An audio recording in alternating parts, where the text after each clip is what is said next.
Anyway, I didn't know about climate change. I only heard about it on TVs and on speeches. I didn't know. I still don't understand. About the climate change. Climate change. So you want to tell me that climate change did this to us?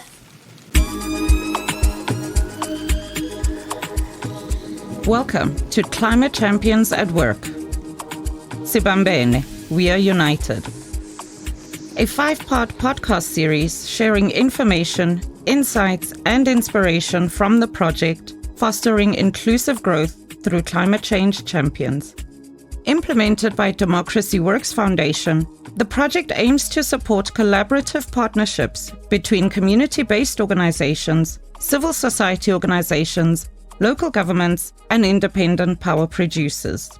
In line with a just transition framework, the aim of our work is to use opportunities presented by international mitigation efforts for social and economic development and local adaptation initiatives.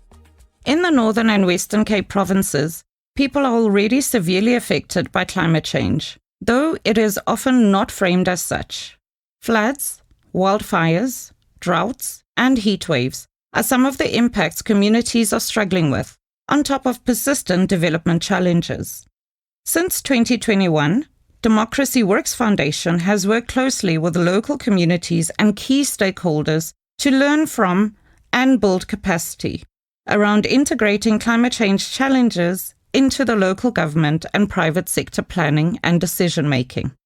This podcast series is dedicated to the loving memory of Chrissy Williams, a tireless advocate for community welfare and a devoted climate change champion. Sadly, Chrissy passed away shortly after recording her interview. Sibambene means we are united. This is a story about community-based climate change champions in the Northern and Western Cape. In today's episode, we look at how civil society and community-based organizations are making sense of climate change, its impact on development initiatives, and the need to build a social compact working with the communities they represent. We are Africans. Rema Africa. If there's anyone, and I mean anyone, who should know what to do at a time like this, it should be us, isn't it? And what can we do to mitigate? This is a very big, what we played with it when we first heard it from one of our colleagues. It sounded like a joking word. Yeah, adaptations and mitigation, those things are words that we sometimes just hear and use when we are doing our business. But when it comes to climate change, it is something different. What is mitigation and what are the effects of mitigating for a better livelihood? When it comes to climate change, the first thing that jumped out was, there's language barriers. Global warming, carbon footprint, biodiversity, and carbon sequestration, mitigation, adaptation, nationally determined contribution, and so on, are just some of the key concepts found in the world of climate change and environmental governance. Civil society organizations and communities are confronted with this technical language, for which correct translations in our local languages or simple everyday English doesn't yet exist. Climate champions saw this as a key challenge in raising climate change-related community development issues at municipal public participation forums and within the boardrooms of private energy producers. We took up the challenge to not only add climate change into our work, but also to come up with ways to talk to our communities about climate change. They didn't prepare us. This municipality, all you councillors getting fact-checked and not equipping the community about climate change. As I tell us a good man, anchor. See what we anchor. Okay? We saw community. I'm also suffering. Based in Kimberley, the Mpumelelo youth movement uses drama and theatre to spread the word. The earth is speaking. The earth is always speaking to us. Girlie, Our climate change. Climate change. You remember in school, in geography, they taught us that climate change is long-term change or shifts in the temperature and the weather. I know the earth is getting hotter and hotter. A gas called carbon dioxide is trapped in the atmosphere and cannot escape, causing the earth to be warmer. At a civil society organizations workshop, climate champions shared how they create awareness and action on climate change while also continuing to provide their regular services and program work. Irene Bootman from the Ratanang Victim Support Center is based in Ritchie in the Northern Cape. She works with gender-based violence survivors. Irene explains how, because of extreme weather, such as heavy rains and flooding, she now needs to also provide disaster relief. So people in my area is so difficult and my work is so, I don't know what to say, but climate change in my area, in my place where I'm staying, it's bad, it's very bad. So, but I try my best. When it's rain, disaster is there.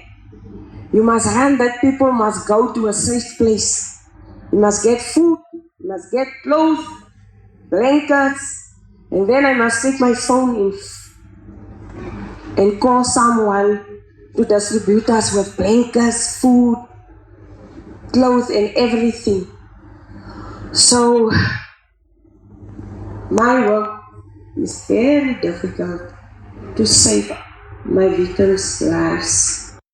Founded during the height of the HIV and AIDS pandemic, Victor Sacco from the Diocese HIV and AIDS Ministry explains how the ministry has had to grow its regular food program to provide relief for the displaced. What we also started to be doing, and I think it's due to climate change, we have also emerged as an organization that provide disaster relief for people that are displaced. Earlier this year, we were victims of flooding in our area. It's very unusual. Normally, floods only passes by our area, say, every 5 to 6 years. But I think due to climate change, and I can link it to that, I think for this year, in January and even in March, people were massively displaced, lives were disrupted. And what we've done, we've stepped in, assisted the slow pace of government support towards these victims. And now when it is requested, we do provide those assistance to people that are displaced. The coastal regions of the province have also been impacted by climate change. Philip Kwekwe from the Luvuyo Drop-In Centre, Port Nolloth, explains how their livelihoods have been disrupted. Basically, we are providing nutritious meals to the community of Port Nolloth. Because of climate change, a lot of people that made their living from the ocean can't go and work anymore because of the tide changes and so on. So now they depend on the organization to at least provide a healthy meal for them every day. Brandon Andrews from Namko in Ogiep in Namakwaland explains how their home food gardeners have had to adapt to the changing weather patterns. We have been working regarding to small food gardens with people. We didn't go out big with big community gardens because we are struggling with the different climate change issues of the wind, soil erosion. So we started to think of doing small home food gardens so that people can plant just a certain kind of crop.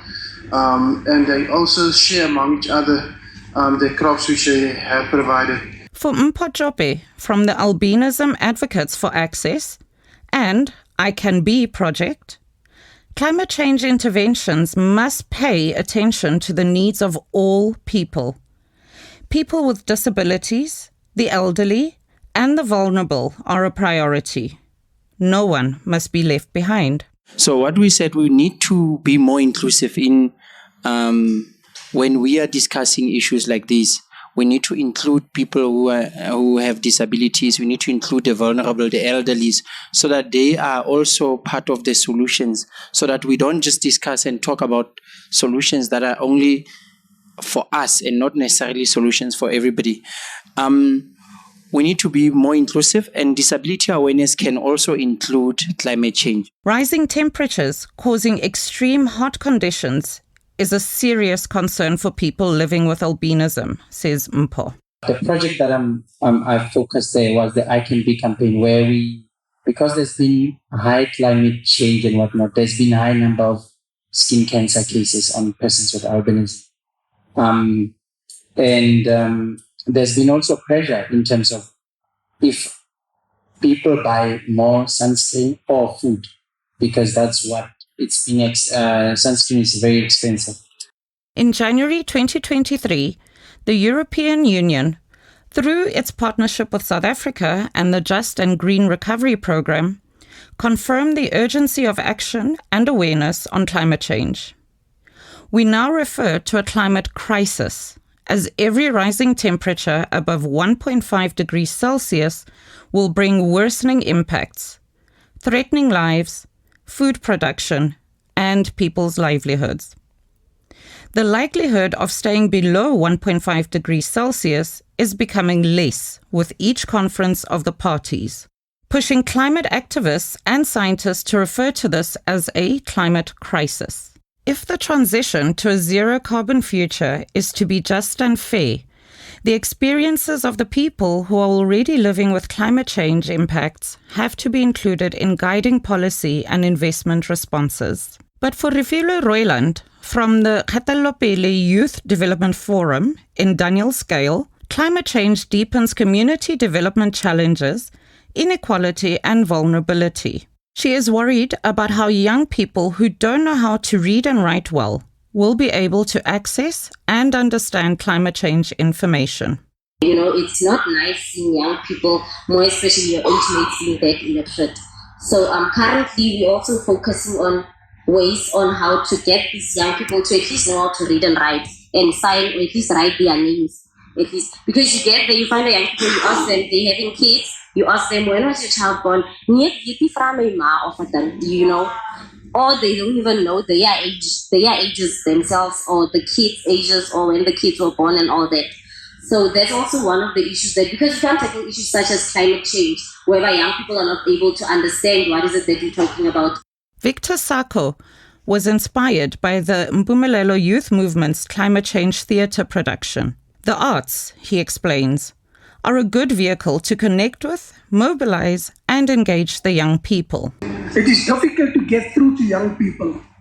But when I look at those children last night, or those people who were actually giving us something very valuable through art, I said that maybe we can introduce such things to schools, in the primary school, whether it is at the high schools, so that they learn these things through art, and maybe they will get something out of it through art.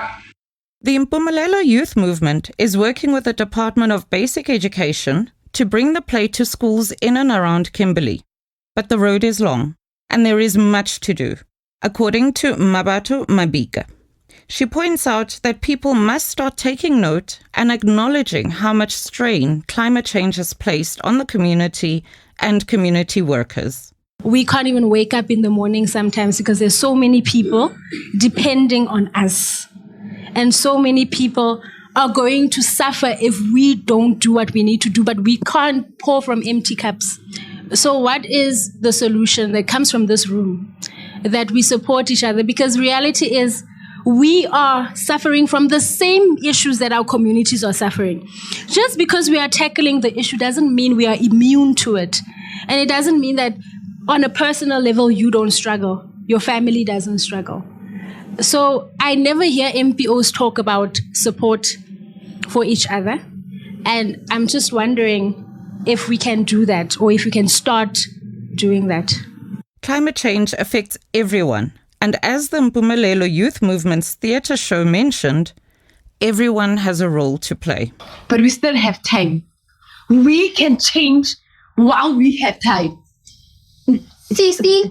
How? It is too broken. It is too damaged. This is many hands make light work. If we can put our heads together, we can do this. In the Northern Province, solutions led by the community are steadily growing, but clearly much more support is needed. In episode 2 of Climate Change Champions, Sibambene, we journey on with our Northern Cape CSOs to look at their relationship with local government and independent power producers and the community. Until next time, stay cool.